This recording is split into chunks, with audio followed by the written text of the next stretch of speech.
Thank you for watching NTD Business. Coming up, another major train derailment in less than a month. This time, it's a Union Pacific coal train in Nebraska.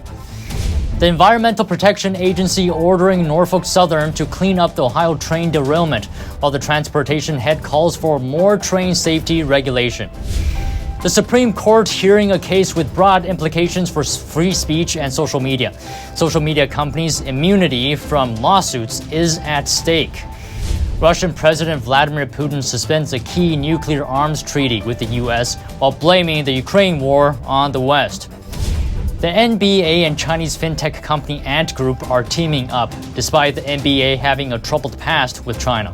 What will the deal involve? That and much more coming up on NTD Business. Great to have you with us. Don Ma here. Another train derailment in the Midwest. A Union Pacific coal train derails in Nebraska. This is the third major derailment in the region in less than a month. A Union Pacific freight train derailed near the town of Gothenburg, Nebraska early Tuesday morning at around 1:45 a.m. local time. It had around 30 cars carrying coal. Emergency hazmat crews responded to the scene. There were no flames or smoke from the derailment. Union Pacific Railroad said the crash doesn't appear to pose a threat to local residents. The railroad company told media outlets, quote, "No one was injured. Cleanup has begun with heavy equipment on site." An investigation into the derailment is currently underway. This is the third major train derailment in the Midwest in less than a month. It comes after a Norfolk Southern train with toxic material derailed in East Palestine, Ohio, and another derailment near Detroit, Michigan. The EPA has ordered Norfolk Southern to handle and pay for all the cleanup for the Ohio incident, and the Transportation Secretary wants more regulation to improve rail safety. NTD's Arlene Richards has more. 18 days after a Norfolk Southern freight train carrying hazardous chemicals derailed in eastern Palestine, Ohio, the EPA announced a legally binding order on Tuesday. It orders the railway company to pay for and handle all cleanup of the spill, which ignited into a days-long fire, resulting in the death of wildlife as well as water and soil contamination. Meanwhile, the Department of Transportation is questioning whether or not cost-cutting measures caused the derail. In a statement on Tuesday, Transportation Secretary Pete Buttigieg said profit and expediency must never outweigh the safety of the American people. Buttigieg wants to increase inspections on high-hazard flammable trains. He also wants Congress to make it easier to impose new train safety regulations and higher maximum fines for violating them. Buttigieg insisted that the railway industry do everything in its power to improve rail safety. Arlene Richards, NTD News. Buttigieg says he will be visiting East Palestine, Ohio soon, but he didn't specify when. Meanwhile, another tough blow in Ohio. One person died and at least a dozen were injured after an explosion tore through a metals plant there yesterday. The blast scattered molten metal and debris that rained down on neighboring buildings. The disaster caused a major fire and sent smoke billowing into the sky. The falling debris thankfully spared people at neighboring businesses. The explosion was about 70 miles northwest of East Palestine, Ohio. And another explosion happened this morning in Florida. 2 people were killed and more injured. It happened at a welding business near Miami around 8:30 a.m. Footage shows the flames engulfing several vehicles and structures. Firefighters from Miami-Dade Fire Rescue arrived at the scene and put out the fire by 10 a.m. It's unclear right now what caused the fire. Miami-Dade police say they are investigating. Turning to Europe, on the heels of the one-year anniversary of the Russia-Ukraine war, Russian President Vladimir Putin suspended a nuclear arms control treaty with the United States. This comes as he addressed the nation today on the war in Ukraine. Russian President Vladimir Putin says his country will pause the new START treaty with the United States. The agreement sets limits on the nuclear arsenals of both countries. I'm forced to announce today that Russia is suspending its participation in the Strategic Offensive Arms Treaty. Let me repeat, Russia does not abandon the treaty, but suspends its participation in it. The new START treaty was signed by then President Obama and President Medvedev of Russia in 2010. It took effect the following year. The treaty caps the number of strategic nuclear warheads the two nations can deploy. The U.S. and Russia hold about 90% of the world's existing nuclear warheads. The quantity is enough to destroy the Earth many times over. Putin's remarks were part of a major address to the parliament in Moscow. The speech came 1 year after he ordered the invasion of Ukraine. Flanked by 4 Russian tricolor flags, Putin told Russia's elites that the war was forced upon them. He accused the U.S.-led NATO alliance of fanning the flames of the conflict. Responsibility for fomenting the Ukrainian conflict, for its escalation, and for the increasing number of victims lies entirely with Western elites. And of course, the current regime in Kiev. Throughout his nearly 2-hour speech, Putin vowed to advance the battles in Ukraine, claiming it's impossible to defeat Russia. Moscow has suffered 3 major setbacks on the battlefield, but still controls about 1/5 of Ukraine. In response to Putin pausing the nuclear arms treaty, U.S. Secretary of State Antony Blinken called it an irresponsible move. The announcement by Russia that it's suspending participation in the New START is deeply unfortunate and irresponsible. We'll be watching carefully to see what Russia actually does. We'll, of course, make sure that in any event we are postured appropriately for the security of our own country and that of our allies. Blinken says Washington remains ready to discuss strategic arms limitation with Moscow at any time, and the NATO Secretary General urged Moscow to reconsider the decision. On Wall Street, stocks ended lower today. The Dow fell nearly 700 points, or over 2%. S&P dropped 82 points, or 2%, and the Nasdaq lost 295 points, or 2.5%. And the battle over Section 230 has begun. The Supreme Court started hearing oral arguments in a landmark case that could have far-reaching implications for free speech and social media as well. The case, Gonzalez versus Google, began when terrorists killed Noemi Gonzalez during the 2015 Paris terrorist attacks. Gonzalez's family sued Google for not taking down ISIS terrorism-related videos and even sometimes recommending them. The justices' decision on Section 230 of the Communications Decency Act may decide Google's fate. For decades, Section 230 has been seen as a cornerstone of the internet. It shields online platforms like Google from liability for content that third-party users have posted. For example, under this law, you can't sue Google because its platform has defamatory YouTube videos. The platform itself, Google, isn't responsible for that content which third parties have posted. If Section 230 were repealed, social media companies would lose immunity. A flood of lawsuits would likely bombard them, damaging and changing their businesses. But on the other hand, critics argue the law enables censorship and allows harmful content, like terrorism-related content. The Supreme Court arguments, which were supposed to last around an hour, ended up taking 3 hours. The 9 Supreme Court justices questioned lawyers from each side one by one. The lawyer representing the Gonzalez family, Eric Schnapper, claims that their argument revolves around Google's recommendations. They blame Google for recommending ISIS-related videos, not for the videos themselves. The claim here is about the encouragement of users to go look at particular content. And that's the underlying substantive claim, is encouraging people to go look at ISIS videos would be aiding and abetting ISIS. More on that tomorrow. But if that's an actionable claim, then the conduct here would fit within it. Meanwhile, the lawyer representing Google, Lisa Blatt, argued that Section 230 doesn't mention how third-party content is organized on the platform, and putting out content always requires some form of organization. The other side agrees Section 230 bars any claim that YouTube aided and abetted ISIS by broadcasting ISIS videos. So they instead focus on YouTube's organization of videos based on what's known about viewers, what they call targeted recommendations. All publishing requires organization and inherently conveys that same implicit message. Plaintiffs should not be able to circumvent C1 by pointing to features inherent in all publishing. We talked to attorney Gerard Filitti for insights on today's arguments. Filitti felt the 9 justices were worried about the consequences of taking action on Section 230. They asked many hypothetical questions about what would happen under many different scenarios. They had a lot of questions about where this ultimately leads and whether this opens Pandora's box to saying that pretty much the search engines or providers like Google, like YouTube, like Meta or Twitter could be liable for pretty much anything.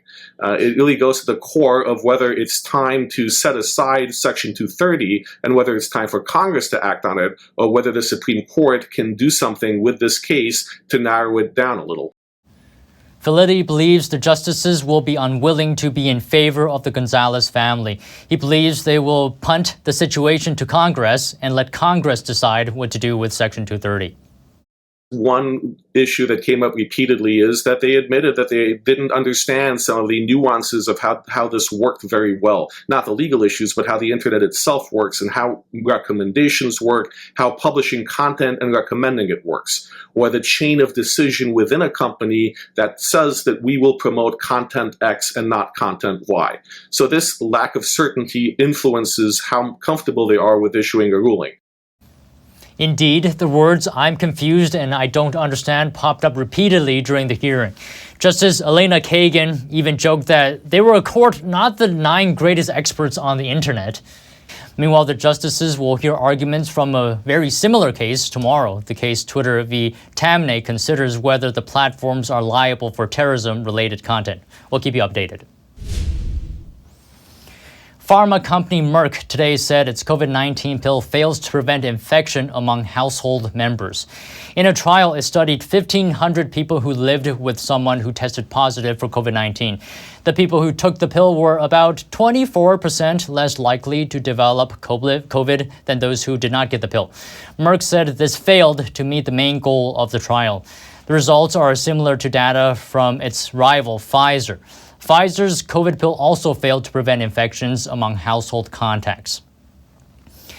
And Walmart is warning of a slowdown this year as high inflation takes its toll on sales.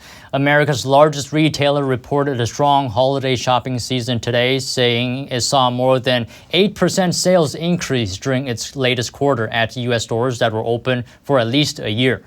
Walmart said more customers are buying its private label brands and more higher-income households are shopping for groceries and essentials at its stores.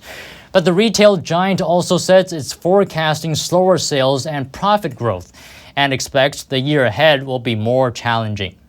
Joining us now is Sarah Wyeth, Consumer Retail Sector Lead, S&P Global Ratings. Now, Sarah, we had the Walmart earnings today. Big picture, what is the outlook for retailers this year, do you think? I think it's going to be a challenging year. Again, thanks for having me today, Don. I think it's going to be a challenging year, and Walmart's earnings really spelled that out with the 2.5% to 3% top line growth that they guided to for 23. It's the last half of last year is just rolling into this year, which is essentially a lot of uncertainty around consumers and very high inflation. So that's the main reason, you think, consumer demand? I think that's probably one of the big drivers, but the second really is costs. So all those inflationary costs have not abated yet. Suppliers have some more costs to push through. We hear from some of the suppliers to, for instance, grocers or retailers like Walmart, that they're still expecting double-digit inflation in the coming quarter, so that has to still be passed through. Still, it's going to be difficult because retailers are really starting to push back. But so they have still have that inflation pressure, and then on top of that, the consumers weakening because they're spending down their savings, they're starting to use more credit cards. So we'll see, but it looks like it's going to be a difficult year. So on inflation, do you think it's going to moderate a bit this year? Are prices coming down? In our base case, the third quarter of last year was the peak of inflation in terms of what inflation that consumers are seeing. And when we talk to retailers and their suppliers, they're not talking about inflation increasing, but they are not talking about deflation. They're talking about disinflation, so a lower rate of inflation, but still, like I just mentioned, for some, still double digits going forward. So there's a lag in how those suppliers can pass through the cost to retailers. So there's still more to come. But I don't know about you, but I've seen at my grocery store a lot more discounting and promotional activity. So I think retailers really are starting to push back. So it should ease over the course of the year. If you think about the back half of the year, more costs coming down and the suppliers lapping there or having gotten through most of the costs, or all that they're going to get through, it should start easing in the second half of the year for retailers. Now, what's going into inflation? What are driving prices high, do you think? Are supply chains still a factor? Supply chains are still a factor, but far less so. It's mentioned on every earnings call. It's generally described as it is getting better. It has gotten a lot better than it was in, say, 2021 and 2020 during the pandemic. But there's still not quite the fill rates of pre-pandemic levels. So there's still some work to be done. There's still kinks. Some retailers describe wanting to have still some kind of buffer of inventory, certainly not to the extent that they did going into 22 when consumers then pivoted and they got kind of stuck with all that capacity, all that inventory. But some level of safety stock is what we're hearing is needed because the supply chain issues have not worked themselves out completely. So in light of what you just said now, if you had to take a guess, what type of retailers would be the winners for this year? So discount, like Walmart, dollar stores, off-price, those retailers are going to benefit from the trade down that consumers are actively engaging in right now. Also, essential grocery versus discretionary categories, discretionary retailers, for instance, apparel, are going to have a harder time. It's going to be much more competitive, much harder to pass forward the prices of their own that can keep up with their own costs. Well, thank you so much, Sarah. Really appreciate your insight. Thank you very much, Don. And meanwhile, rising tensions between the U.S. and China aren't slowing down a partnership between the NBA and the Chinese financial tech company Ant Group. NTD's John Marshall has more. Ant Group said on Tuesday it had entered into a strategic partnership with the NBA League in China that would see the two cooperate in areas such as video content, program broadcasting, and membership. Fans in China would have access to NBA video content on Alipay, the hugely popular payment app owned by Ant Group. The company said in a statement. NBA China last week launched a channel in Alipay that shows user-generated content from NBA China's network of influencers and Alipay's authorized content creators. Ant Group added, the collaboration will also entail joint marketing campaigns and digital collectibles. Ant Group said. Doing business in China has had its share of problems in the past. The NBA's partnership with state broadcaster CCTV went into an 18-month media blackout in October 2019, after then Houston Rockets general manager Daryl Morey tweeted in support of widespread protests in Hong Kong. Morey quickly deleted the tweet, which was criticized by the Chinese Communist Party. Morey later posted another tweet stating that his earlier post was based on one interpretation of a complicated event, and that he had a lot of opportunity since that tweet to hear and consider other perspectives. Sean Marshall, NTD News. A rise in AI-generated books being sold on Amazon.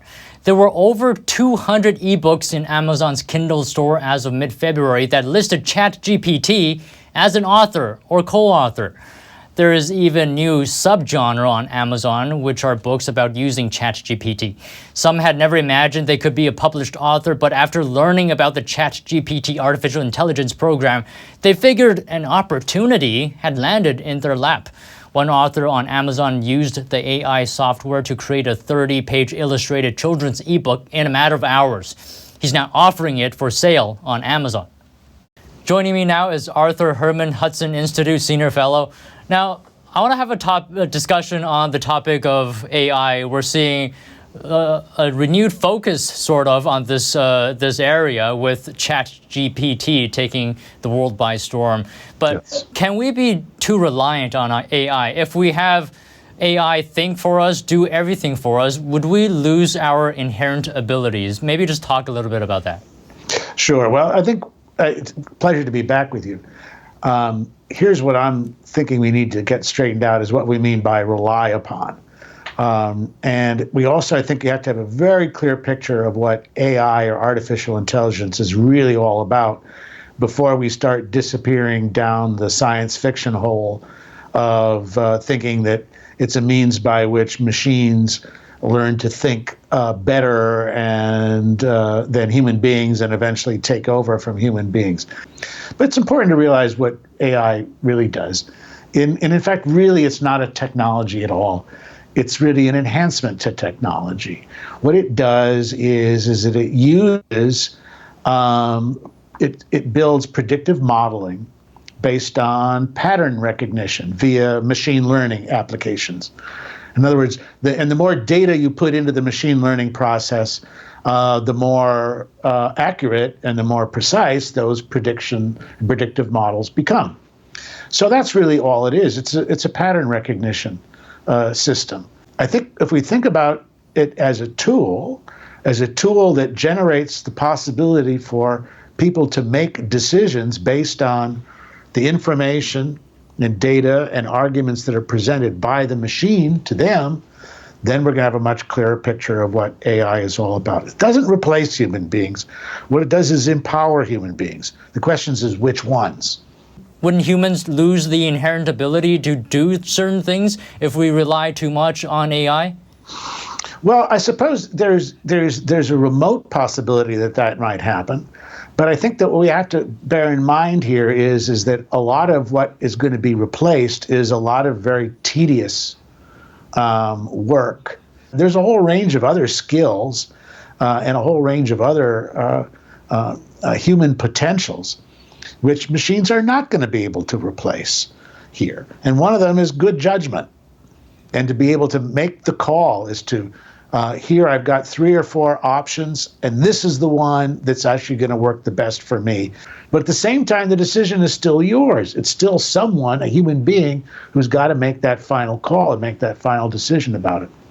And this is where I think we began to worry, where we do need to worry about, should we say, the dark side of AI.